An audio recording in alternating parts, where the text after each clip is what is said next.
And God said, "Let there be The light." Lord says, "Let my people go." I am the way and the truth and the life. No one comes to the Father except through me.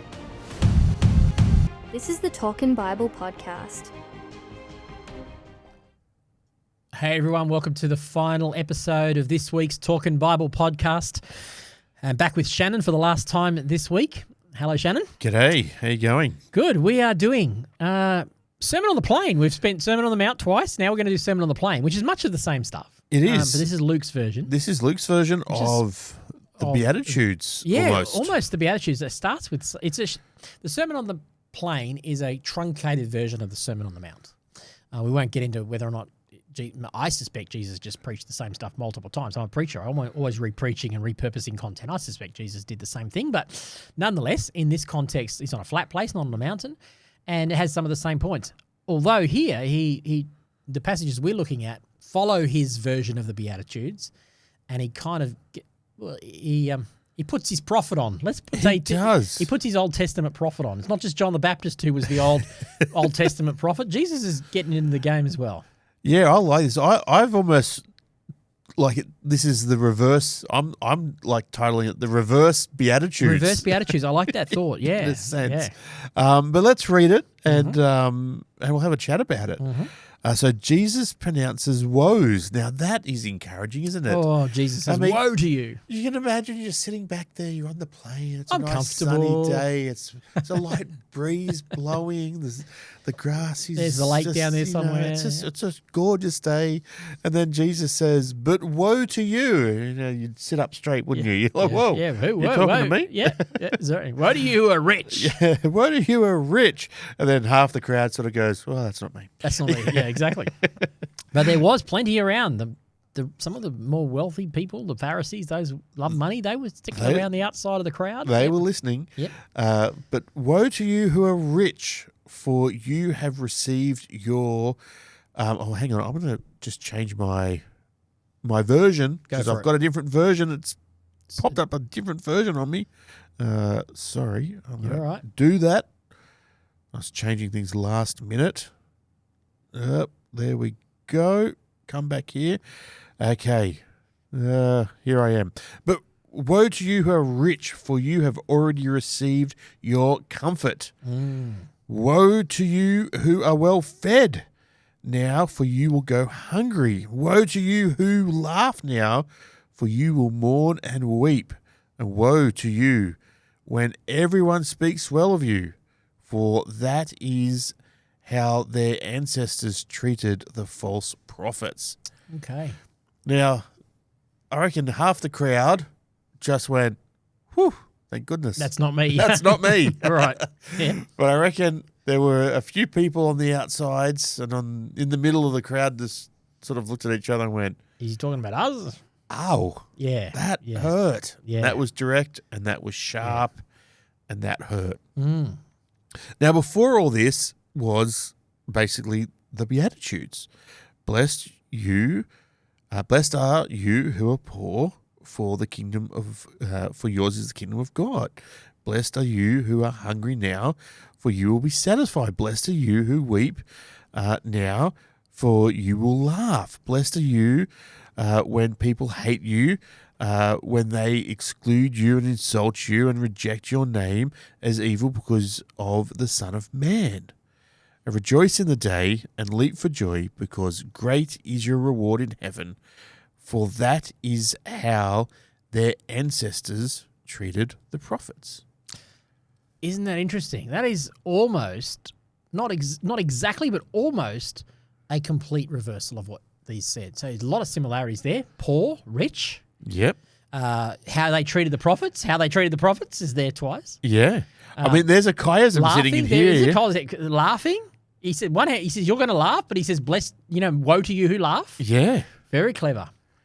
I mean, I should have looked at the chiasm. I wonder where the chiasm is, in the middle somewhere. Why didn't I look for that? But there certainly got to be two parallel thoughts there. Definitely. All the way through. And it's ironic that, like, even the laughter one, it's good to laugh, but then Jesus says not to laugh. So let's just back up a sec. Yeah. Because he says, hey, woe if you're rich, woe if you're hungry, woe if you're prosperous or fat or eating well or Yep. woe if you are praised now. Yeah. And none of those things are in and of themselves automatically bad, are they? Well, not necessarily, but, and I think this is the but part. And it says here, but woe, Yeah, but woe. is if it's off the back of those who are poor, Very good. who are hungry, who are weeping, and who are hated. That is where That's I where the think woe comes. is where the So woe comes. it's not the wealth that's the problem. It's how you achieve the wealth that it could be the problem. exactly right. So if you've achieved wealth through honesty and caring for your employees, and you've worked hard and you've blessed your employees and they've got a healthy work culture, that's fine. But if you've achieved wealth by exploiting your employees, Yep. woe to you. Yeah, and you've been cheating people, Yep. all of that sort of Where stuff. the bottom line has been more important than the people. Yeah, Yeah. you know, even unsafe work practices, all those sort of things. I was listening to this morning on the podcast, listening to NT Wright on Ask to NT Wright something, and he just quoted out of the blue. He was in an interview. I can't remember the context. He said he hasn't got the stats exactly right. You just remembered hearing that 80% of the world's businesses put money before their people.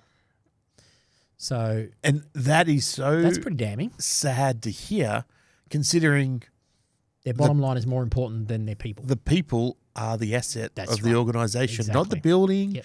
not the product, none of that. The people Yep. are the asset. And this, unfortunately, and we see it in all sorts of organisations, not-for-profits, for-profits, Yeah, it happens everywhere. when we put processes before people, Or bottom line or success in And, some way we measure you know, rather than the people. the Yeah. bottom lines, all of that before the people, we get it wrong. Mm. And I think that is what Jesus is exactly saying here. When we put all of these things before the people, before the poor, before the hungry, before, you know, the people that are mourning, before the people that are downcast and are hated and are the outsiders, if you're building your life on top of those people, Yeah. and you're taking advantage, if you're getting your wins that way, Woe to you. woe to you. Yeah. You should be taking care of the poor, Yep. taking care of the hungry, lifting up those that are outcast. Well, that this is are what I mean hated. by Jesus saying he's putting on his Old Testament prophet, because this is what they did. I mean, people often think, oh, the Old Testament prophets were all about predicting the future. No, they weren't. They happened to do some prediction, but most of their prediction was linked to what they knew was going to happen, because they Yes. were calling them to account for their bad treatment for that time. of exactly the stuff Jesus is saying, this exploitation, this failure to live by God's covenant, God's law, which was different, which was care for, he says, treat the foreigner well, because you were once foreigners in Egypt. You know what it's like to be enslaved, so don't do that to other people. And the big four, we talk about a lot on the podcast, the Old Testament, the prophets are constantly calling them for their mistreatment of the poor, the foreigner, the widow, and the orphan. Yep. Which is a way of saying the most vulnerable people, and he's calling them for their abuse and maltreatment and exploitation of the vulnerable. And the end result of that is future prophecy. Hey, that's all going to come crashing down on you, because you're going to end up in exile because you aren't living God's way, and that's the woe. Yep. And this is what I mean by Jesus doing this. This is all over the Old Testament prophets. Yeah. The alien, the widow, the orphan. Yep. Alien is in the foreigner. The foreigner. You know, Yep, the foreigner. Yep. You know, alien to your land or alien to Yeah. your region, your whatever. And you know? basically, it can be anybody who's vulnerable. Yes. So to bring it into modern culture, we've got to go, well, who are vulnerable people in today's culture? Yeah. Who are the marginalized in today's culture? Who are the people who society does not look out for? Yep. And we've seen it even in recent times, and I'm going to try not to get angry because we've just done a podcast on anger. we're going to breathe, and we're not going to get angry about it. But we've even seen in our recent times, we've created systems in governments to look after some of the vulnerable people around NDIS. Yep. And And it's been abused. And it's been abused, and people have been taken advantage of in those systems. Yep. And I get so angry about that because where people should be getting help, people have been abused in that help, and then people that have needed the help haven't been able to get it because there hasn't been enough money to help those that actually need it. That's right. That's an abuse of the that system. That's the just powers of this world. gets doing me it. so angry. Well, here's another because example. people need help. People need help. Well, I'll give you another example of it. I've been following some statistics coming out of America, and without getting too political, there was a decision made to halt some foreign aid. The American were to halt foreign aid to some a particular program. I can't think what the program is called now. And it's actually been reversed because some Christians have spoken up about it, and they've actually reversed the decision to halt the foreign aid. What struck me more than anything about this was, I don't want to presume that, America is or isn't doing foreign aid. It was the fact that the percentage of money that was being halted that was going to potentially lead to tens of thousands of lives being lost was 0.01% of America's defense budget. Of the defense budget, not even their actual budget. So less than it was 0.1% of America's defense budget was what we were putting a hold on. And I just had to, when I heard that, I went, oh, hang on a second, something's not right here. I'm not saying a country shouldn't defend itself, but 0.1%? Yeah. So I'm glad that was reversed. And you could just put some perspective in this, that it just goes to show me how much wealth we have. And I'm going to read Isaiah 5 here, which sort of fits it. He says, what sorrow to you who buy house after house and field after field until everyone is evicted and you live alone in the land. So it's not against wealth, it's against how you get wealth. Yeah. And this is actually in our news at the moment. I mean, this whole idea about negative gearing and what do we do with negative gearing? And massive housing crisis. Exactly, got a housing crisis. And I have an investment property, right? And I'm grateful that we have an opportunity to have an investment property and negative gearing and all that sort of stuff. And I don't think if someone was to put their hand up and say we should ban all negative gearing, personally I would go, hang on a second. But I reckon by the time you get to your third or fourth or fifth house, your 15th, or your 15th or your 150th house, I think negative gearing shouldn't be in the system by that point because there are a lot of weak and vulnerable people. I mean, I understand that some people use it as their investment and all that sort of stuff, but there's got to be somewhere. Where's the balance? Where's there a balance of justice here? And if we're just borrowing up house after house after house after house at the expense of others, I think this is where we come into this woe to you that Jesus is talking about. Jesus actually has something to say about the way we use our money and our power, use it to speak up for the Proverbs 31. I used it earlier this week. Speak up for those who cannot speak up for themselves. That's part of the kingdom life. Yeah, and justice is such a big part in this. And so when we want justice in our world, in our society, it is standing up for those that can't stand up for themselves. Yes. Yeah. Speaking up for those that can't speak up for themselves. That's right. And it is everywhere we look. Yeah. And we can turn a blind eye to it. We go, oh, it's not my problem. It can be someone else's problem. We don't have the luxury of doing that. But for Christians, we don't. And sometimes it's in the way, how can we, Shannon, what do we do about that? It can be as simple, and I don't want to go all political, but it can be in the way we vote. Yep. It can be in the choices of what we purchase. Well, even yesterday, Jeannie quoted Mother Teresa saying, if you can't feed 100 people, feed one. That's the mentality. The choices we make every day can make a difference. Yeah, exactly. And when we go, oh, but it's just too hard, it's just me. Well, guess what? If we all do our part, things change. This upside down kingdom of God stuff. Exactly right. But we've got to start living in the upside down kingdom. Yeah, that's right. If we don't live it out, nothing changes. It's sobering because we often think, okay, I'm a Christian. I was chatting about this with some people today, how easily we can get to that point where we go, oh, I'm a Christian now. I've got my ticket. I don't really need, there's no implications for my life. I don't really have to think about how I live my life because Jesus loves me and Jesus cares for me, and when I die, I'm going to heaven. That's what we're called to, though. But that's not what we're called. That's not the gospel. That's not the gospel. No. And that's not the kingdom of heaven. No, it's not that the is kingdom not of heaven. The kingdom of heaven is not a fishbowl. No. Good point. Elaborate on that. That's really good. The kingdom of heaven is not a fishbowl. Yep. We're not put into it of going, I've got my golden ticket now. Yep. I'm put in the fishbowl and I can swim around and forget about life. Yep. I've got my 2-second memory and I don't have need to think worry. about it. And here's the thing: That is not what we're there's called more to. to it than that. In fact, the fuller life, Jesus would say, the most abundant life, the table prepared in the presence of our enemies, is actually found in going deeper into sacrifice. You betcha. The more you give up. I was talking about this with Mary this morning in our prayer meeting, and saying, she made the point of like, we open the door and step inside and we close the door. I said, actually, we open the door of God's grace and we step inside and we look around and we go, this is nice. It's better than out there. Chock we don't it realise open. we're actually just in the foyer. Yeah. You know, And chock the door open. Chock the door open. That's right. Yeah, let others in. Let others come in as well. But we think we've arrived and we're in the foyer with the banqueting tables in the next room. Yeah. But the way to get in the next room is a deeper level of sacrifice. Is now Jesus has paid everything for me. I'm going to live for Him. Yeah. I'm going to not buy up house after house. I'm not going to just live for myself. I'm going to find the fuller, richer life in a life that is the poor. Blessed are the poor. Blessed are those who give up. If you want a happy life, start serving people. Yeah. If you want a happy life, Yeah. seriously, Turn the thing upside down. serve people. We talked Like, about it yesterday, not getting angry. You know, if you can do something for others, Yeah. you can break the back of that stuff.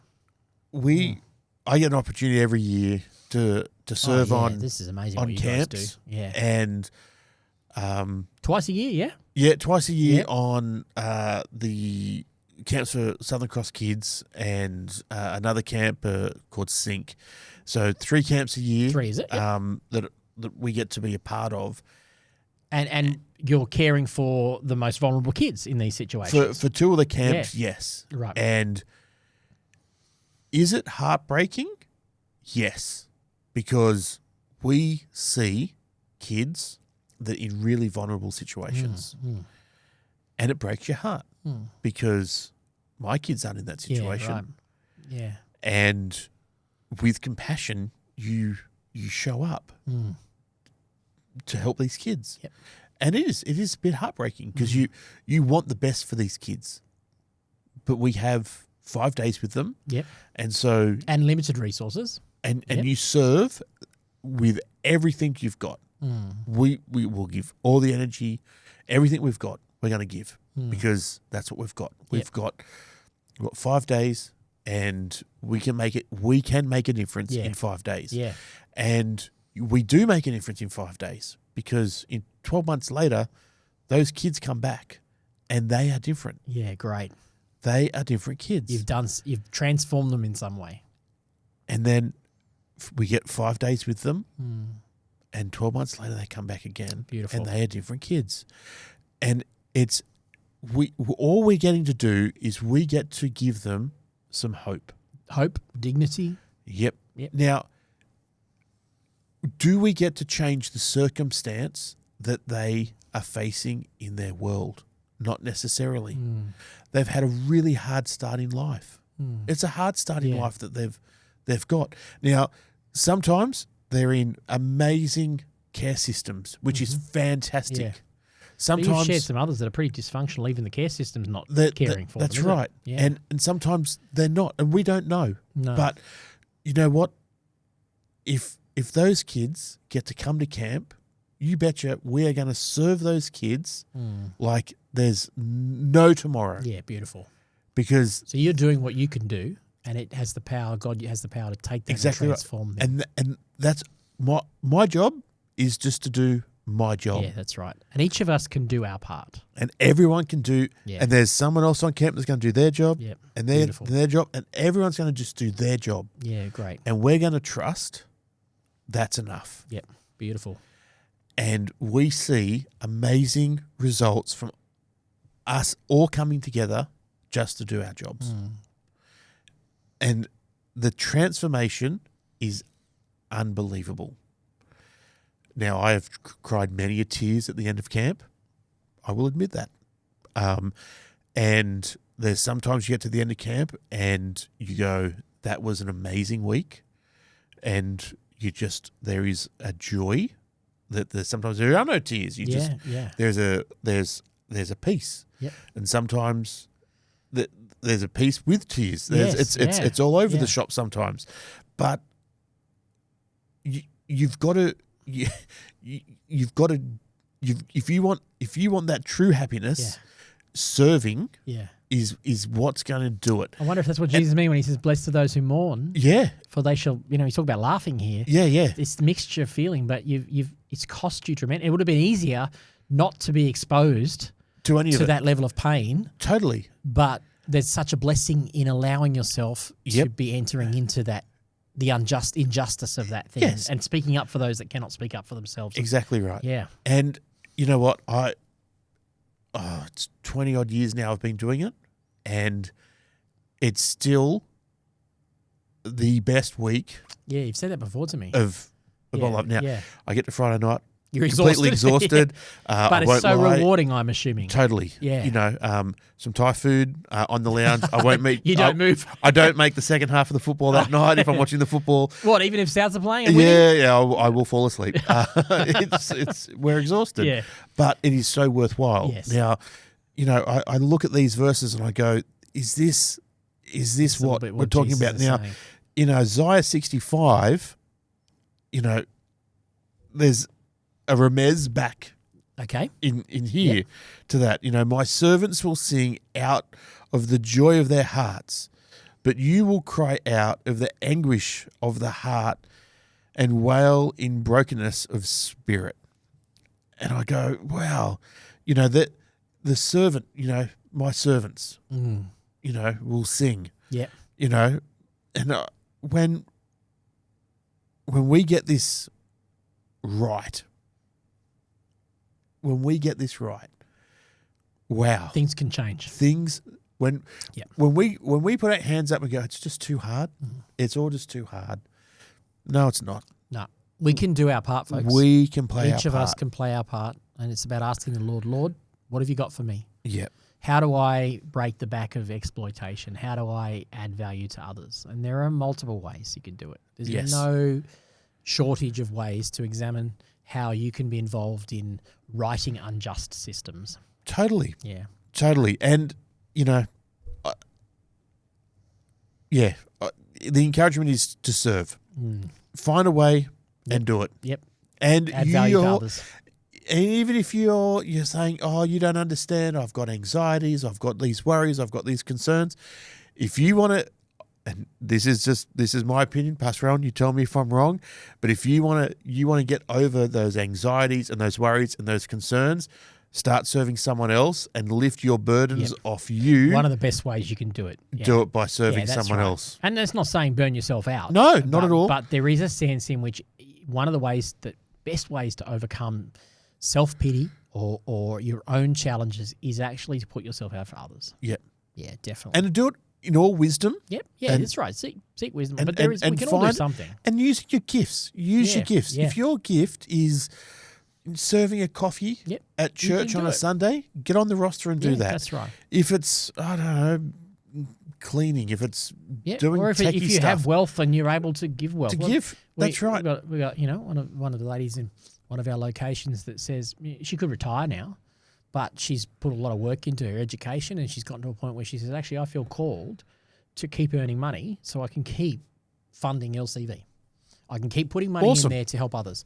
And she says, I could retire, but this isn't the right time yet. And she told me that recently. She said, because I believe that God has put in me. That's her calling. That's her gift. To use my ability to earn money to continue to fund God's work through our charity. How beautiful is that? I think it's wonderful. Yeah. Yeah. That's the sort of thing we're talking about. We can always, I just think we can do. Yeah, we can. We can find something to do. All right. Good stuff. Wonderful. Let's not be the woe to yous. Let's be the blessed ones. Yes. And that's right. We are blessed. We are blessed by God. Favor. The favor of God is on us. Amen. All right. Well, thank you, Shannon. Thanks for this week. Thank you, Pastor Rohan. Thanks, everyone. Talk to you on next week's episode. See you then.